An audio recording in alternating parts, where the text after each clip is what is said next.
नमस्कार। आप सभी का स्वागत है मेरे आज के इस नए वीडियो में। आज हम लेके आए हैं कक्षा 12 के इतिहास की पाठ्य पुस्तक से महात्मा गांधी और राष्ट्रीय आंदोलन अध्याय का कुछ एक टॉपिक। इस टॉपिक में आज हम बात करेंगे महात्मा गांधी के सविनय अवज्ञा आंदोलन की। हम जानते हैं कि महात्मा गांधी जी ने भारत की स्वतंत्रता के लिए समय समय पर कुछ आंदोलन किए थे, जिसमें भारत छोड़ो आंदोलन, सविनय अवज्ञा आंदोलन, असहयोग आंदोलन आदि महत्वपूर्ण है। तो इस बार जो बोर्ड परीक्षा होनी है उसकी दृष्टि से अगर देखें तो उम्मीद है कि सविनय अवज्ञा आंदोलन से प्रश्न आना चाहिए, क्योंकि पिछली बार असहयोग से आया था और गांधी जी के राष्ट्रीय आंदोलन से संबंधित प्रश्न लगभग हर बार बोर्ड परीक्षा में पूछा जाता है। तो हम शुरू करते हैं सविनय अवज्ञा आंदोलन के बारे में। सबसे पहले अगर हम बात करें सविनय अवज्ञा आंदोलन के क्या कारण रहे, हमें जो पहले मैं विद्यार्थियों को बता दूं कि इसको लिखने का आपको तरीका ध्यान में होना चाहिए। इस प्रश्न के लिए ये मुख्य महत्वपूर्ण बिंदु हैं, ये आपको ध्यान में होना चाहिए। अगर सविनय अवज्ञा आंदोलन पे बड़ा प्रश्न आता है 5 या 6 नंबर का, तो आपको सविनय अवज्ञा आंदोलन के इतने टॉपिक आपके तैयार होने चाहिए। उसमें आपको पता होना चाहिए कारण कि क्या कारण रहे थे। तो 2 महत्वपूर्ण कारण है, वो मैं आपको समझाऊंगा।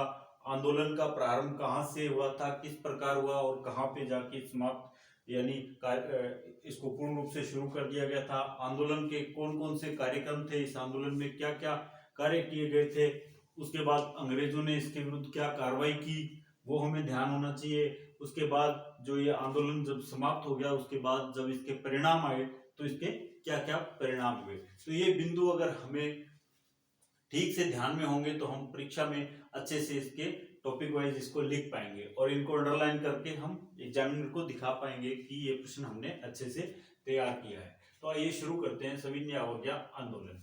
सविनय अवज्ञा आंदोलन के जो कारण थे, उसकी जो रूपरेखा थी, वो साइमन कमीशन जो कि फरवरी 1928 में भारत में आया था। इसमें एक भी भारतीय सदस्य नहीं होने के कारण यहाँ पे भारत के अंदर इसका बहुत विद्रोह किया गया, जिसका अंग्रेजों द्वारा दमनकारी नीति अपनाकर इसको दमन कर दिया गया था और लाठीचार्ज भी भारतीयों पर किया गया था।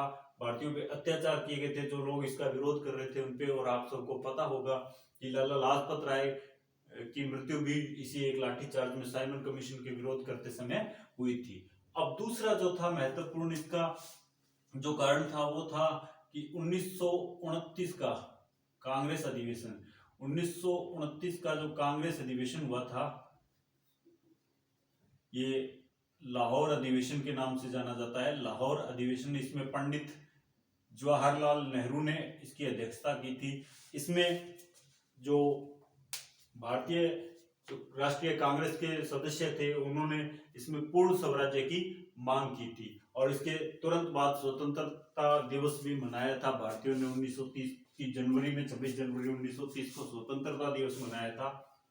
पूर्ण स्वराज्य की मांग की गई थी, लेकिन इस मांग का कोई असर अंग्रेजों पर हुआ नहीं। तो अब इसके पश्चात गांधी जी ने एक बड़े आंदोलन को शुरू करने का निर्णय लिया, जो कि सविनय अवज्ञा आंदोलन था। गांधी जी ने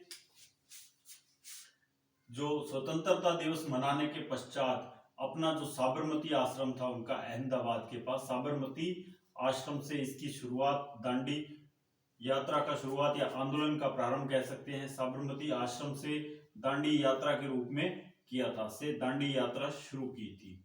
दांडी यात्रा कहां से शुरू की थी, ये प्रश्न आ सकता है।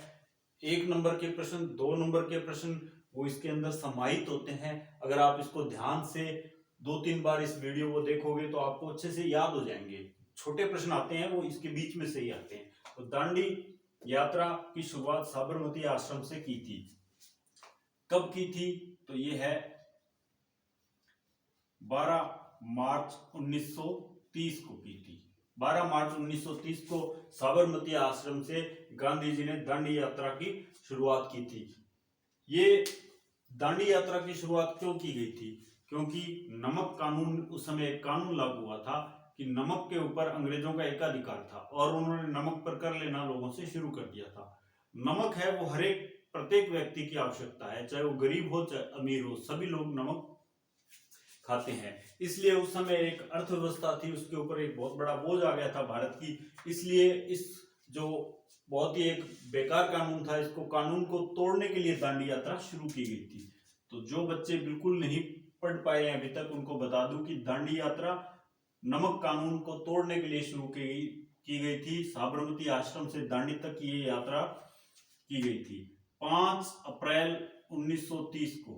कब? 5 अप्रैल 1930 को गांधी जी दांडी पहुंच गए और 6 अप्रैल 1930 को गांधी जी ने दांडी में लगभग मुट्ठी भर नमक बनाकर इस कानून को तोड़ दिया था।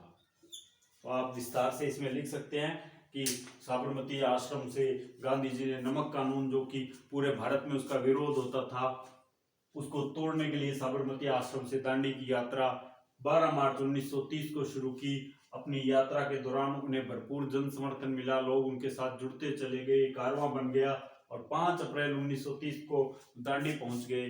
दांडी पहुंचकर 6 अप्रैल 1930 को उन्होंने वहां पर मुट्ठी भर नमक बनाकर नमक कानून को तोड़ दिया। तो एक तरह से गांधी जी ने यहाँ से नमक कानून को तोड़ने का जो काम किया, वो सविनय अवज्ञा आंदोलन की शुरुआत मानी जा सकती है, क्योंकि इन्होंने बिल्कुल, जो अवज्ञा का मतलब होता है कानून या किसी बात को नहीं मानना, अवज्ञा, आज्ञा का विलोम है अवज्ञा, और सविनय मतलब उसको आराम से, ठीक है। इन्होंने कोई इसमें हिंसात्मक कार्रवाई नहीं की, बिल्कुल गांधी जी के जो आंदोलन होते थे अहिंसात्मक होते थे। तो इन्होंने नमक बनाकर इस कानून को तोड़ दिया। अब हम देखते हैं कि इस आंदोलन के अंदर और क्या क्या कार्य हुए। इस आंदोलन में कानून तोड़ दिया इन्होंने नमक बनाने का, इसके बाद और क्या कार्य हुए जिससे कि अंग्रेजों पर इसका असर पड़े। तो इसमें मैं आपको बिंदु वाइज बताऊंगा कि इसमें क्या काम हुए। सबसे पहले हम बात करते हैं किसानों की। इसमें गांधी जी ने प्रत्येक वर्ग को समाहित किया अपने इस कानून में। इस अपने आंदोलन में किसानों ने क्या किया, किसानों ने जो अंग्रेजों के दमनकारी कानून थे, अंग्रेजों के या औपनिवेशिक भी कह सकते हैं, औपनिवेशिक दमनकारी वन कानून थे। कौन से? दमनकारी वन कानून, इनको तोड़ दिया, इनको नहीं माना, ठीक है। दूसरा, ये किसान इनके साथ थे।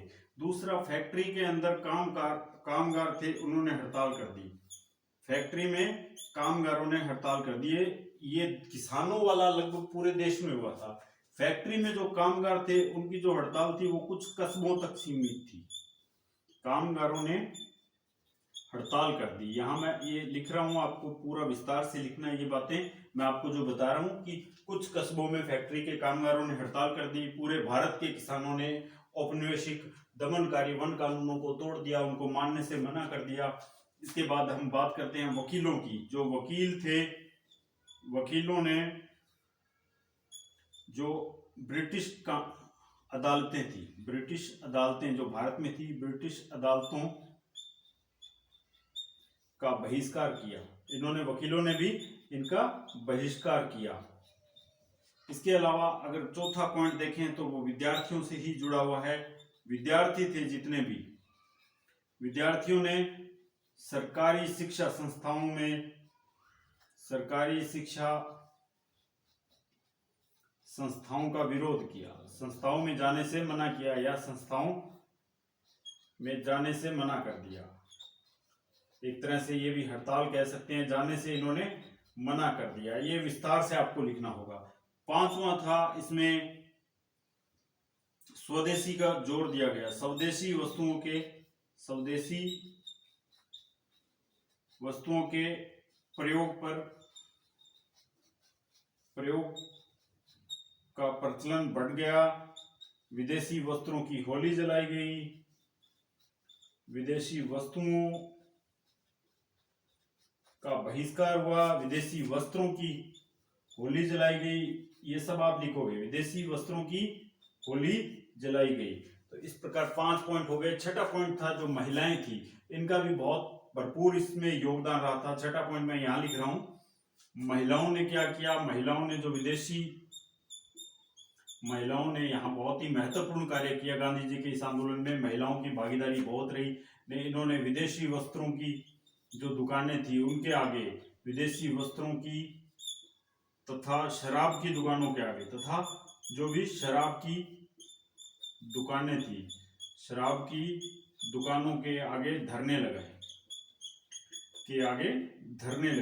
तो क्या किया इन्होंने, एक बार मैं फिर से बोल रहा हूं, देखो ध्यान से। अंग्रेजों जो किसान थे उन्होंने औपनिवेशिक कानूनों का विरोध किया, दमनकारी जो वन कानून थे उनका विरोध किया, फैक्ट्री में कामगारों ने हड़ताल कर दी, वकीलों ने ब्रिटिश अदालतों का बहिष्कार किया और विद्यार्थियों ने सरकारी शिक्षा संस्थानों में जाने से मना कर दिया, और स्वदेशी वस्तुओं का प्रयोग में लाने का प्रचलन बढ़ा, विदेशी वस्तुओं का बहिष्कार किया गया, विदेशी वस्त्रों की होली जलाई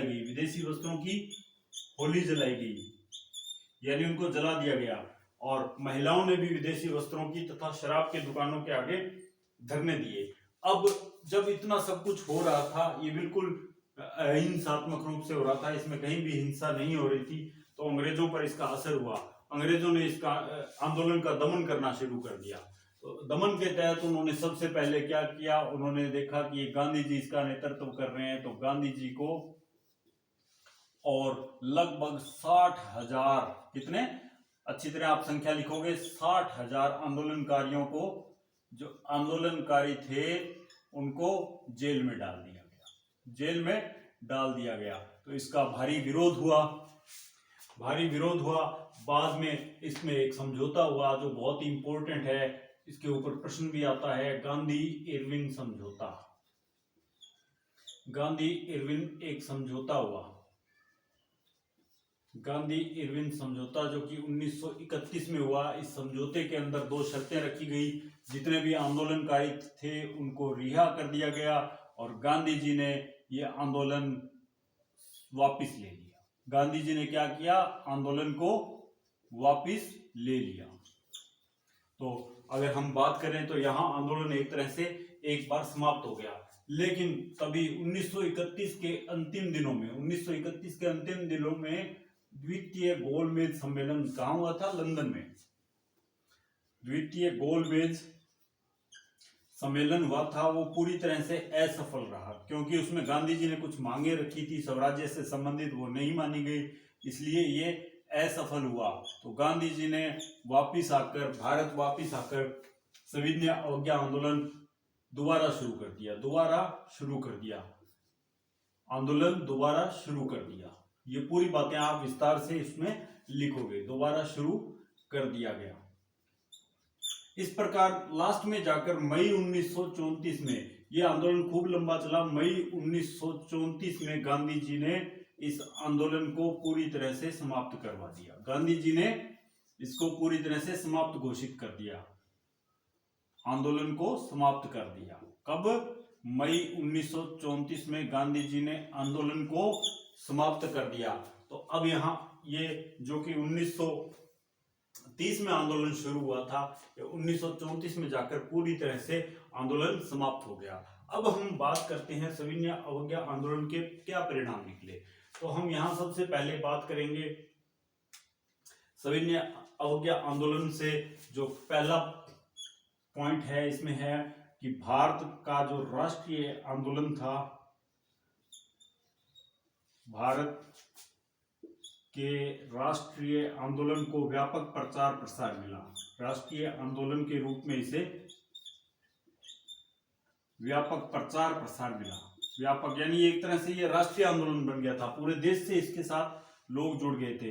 व्यापक प्रचार प्रसार मिला इसको, तो पूरे देश से इसमें लोग इसके साथ जुड़ गए थे।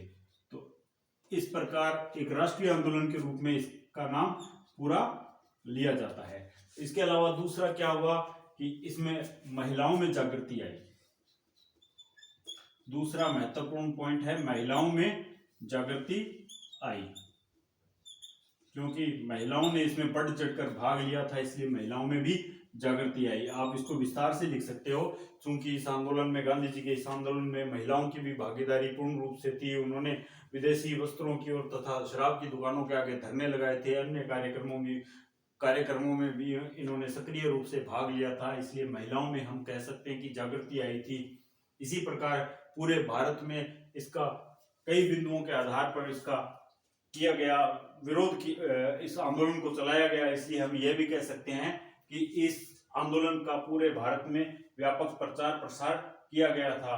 तो इसके अलावा अगर हम बात करें अगला, तो इसके ऊपर अंग्रेजों पे इसका क्या प्रभाव पड़ा। अब अंग्रेजों को भी पता चल गया था कि ज्यादा दिन तक हम यहाँ नहीं टिक सकते हैं, भारतीय लोगों में जागृति आनी शुरू हो गई है। अंग्रेजों ने समझ लिया था कि अब सत्ता में भागीदारी देनी पड़ेगी, भारतीयों को सत्ता में भागीदारी देनी पड़ेगी। अंग्रेजों ने भी समझ लिया कि अब सत्ता में भागीदारी किसको देनी पड़ेगी, भारतीयों को सत्ता में भागीदारी देनी पड़ेगी। और इसका सबसे महत्वपूर्ण बिंदु यह था कि एक नया अधिनियम, भारत शासन अधिनियम 1935, जो इसके अगले साल, आंदोलन की समाप्ति के अगले साल भारत शासन अधिनियम 1935 है, वो पारित किया गया, जिसमें भारतीयों के लिए नए कानून बनाए गए।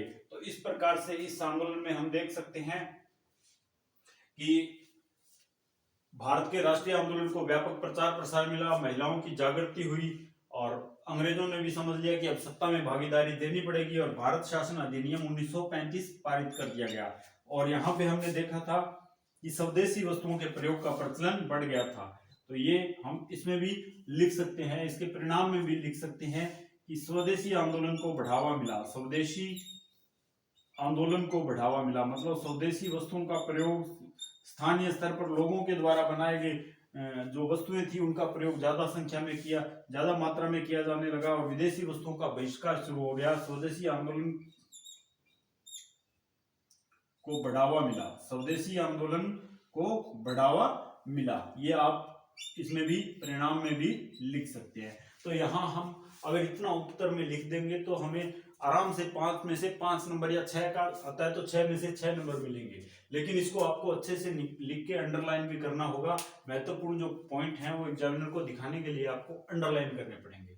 तो सविनय अवज्ञा आंदोलन पर एक बार रिवाइज कर लेते हैं, अपने जल्दी जल्दी मैं बोलूंगा, आप इसको ध्यान से सुनोगे और साथ साथ रिवाइज हो जाएगा। सविनय अवज्ञा आंदोलन, इसके क्या कारण रहे। साइमन कमीशन जो कि फरवरी 1928 में जब मुंबई आया था, इसका पूर्ण विरोध हुआ था। भारतीयों ने इसका विरोध किया क्योंकि इसमें एक भी भारतीय इसमें सदस्य नहीं था। साइमन कमीशन के अंदर सब विदेशी सदस्य थे, इसलिए इसका विरोध किया गया। इसके विरोध को दबाने के लिए अंग्रेजों ने दमनकारी नीति अपनाई और दमनकारी नीति अपनाने पर अंग्रेजों ने कई जगह जो लाठीचार्ज वगैरह भी किया, जिसमें लाला लाजपत राय की लाहौर में मृत्यु हुई। आपको पता होगा इस बात का। पूर्ण स्वराज्य की मांग 1929 का जो लाहौर अधिवेशन हुआ था, उसमें पंडित जवाहरलाल नेहरू की अध्यक्षता में पूर्ण स्वराज्य की मांग की गई, लेकिन उसको नहीं माना गया। भारतीयों ने या भारतीय राष्ट्रीय कांग्रेस ने 26 जनवरी 1930 को भारतीय स्वतंत्रता दिवस मनाया। आंदोलन का प्रारंभ किस प्रकार हुआ। अब गांधी जी ने ठान लिया था कि अब एक बहुत बड़े आंदोलन की जरूरत है, इसलिए गांधी जी ने नमक कानून को तोड़ने का जो एक प्रयास करना शुरू किया और सविनय अवज्ञा आंदोलन की शुरुआत भी मानी जाती है। तो उन्होंने अपने साबरमती आश्रम से पैदल चलकर दांडी तक की यात्रा की, जिसमें लोग उनके साथ जुड़ते चले गए। ये यात्रा 12 मार्च 1930 को शुरू हुई और 5 अप्रैल 1930 को वहां गांधी जी पहुंच गए। 6 अप्रैल 1930 को उन्होंने मुट्ठी भर नमक वहां पर बनाकर नमक कानून तोड़ दिया। आंदोलन में क्या क्या कार्यक्रम हुए। किसानों ने जो औपनिवेशिक दमनकारी वन कानून थे उनको तोड़ दिया, उनको मानना बंद कर दिया।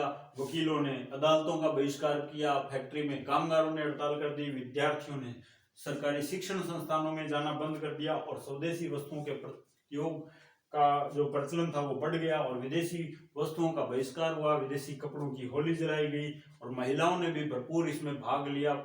इसमें महिलाओं ने विदेशी वस्त्रों और शराब की दुकानों के आगे धरना लगाया। ये बहुत इंपॉर्टेंट है कंपटीशन के हिसाब से भी। अब अंग्रेजों के द्वारा क्या किया गया। अंग्रेजों ने आंदोलनकारियों को, गांधी जी सहित कुल लगभग 60,000 आंदोलनकारियों को गिरफ्तार करके जेल में डाल दिया। और इसके बाद गांधी जी का इरविन के साथ एक समझौता हुआ 1931 में। इरविन जो कि लॉर्ड इरविन उस समय वाइस रहे थे, ब्रिटिश सरकार के वाइस रहे थे भारत में, उनके साथ गांधी जी का एक समझौता हुआ जिसमें आंदोलनकारियों को रिहा करने की बात हुई और गांधी जी ने कहा कि मैं आंदोलन वापस ले लूंगा। लेकिन 1931 के अंत में जब द्वितीय गोलमेज सम्मेलन में गांधी जी गए तो वो सम्मेलन पूरी तरह से असफल हो गया। गांधी जी ने वापस आकर दोबारा आंदोलन शुरू कर दिया और लंबा आंदोलन चला। मई 1934 में गांधी जी ने आंदोलन को समाप्त कर दिया। इसके बाद जो परिणाम निकले या जो आंदोलन के क्या प्रभाव हुए थे ब्रिटिश सरकार पर, उसके बारे में हम चर्चा करेंगे कि भारत के राष्ट्रीय आंदोलन को एक व्यापक प्रचार प्रसार मिला। पूरे राष्ट्रीय स्तर पर यह आंदोलन प्रसिद्ध हुआ। महिलाओं में जागृति आई और अंग्रेजों ने समझ लिया कि अब भारतीयों के अंदर भी जागृति आ गई है और अब हमें उन्हें सत्ता में भागीदारी देनी पड़ेगी। और भारत शासन अधिनियम 1935 पारित हुआ। इसके अलावा स्वदेशी जो वस्तुएं थी उनको प्रयोग में लाने को बढ़ावा मिला या स्वदेशी आंदोलन को बढ़ावा मिला, ये कह सकते हैं। तो उम्मीद करता हूं आपको ये प्रश्न अच्छे से याद हो गया होगा। मेरे अगले वीडियो में इससे इतिहास से संबंधित कक्षा 12 के अगले टॉपिक्स पर मैं कुछ नए प्रश्न लेकर आऊंगा। मेरे चैनल को अगर आपने अभी तक सब्सक्राइब नहीं किया है तो इसे सब्सक्राइब कीजिए और चैनल को लाइक और शेयर कीजिए। Thank you.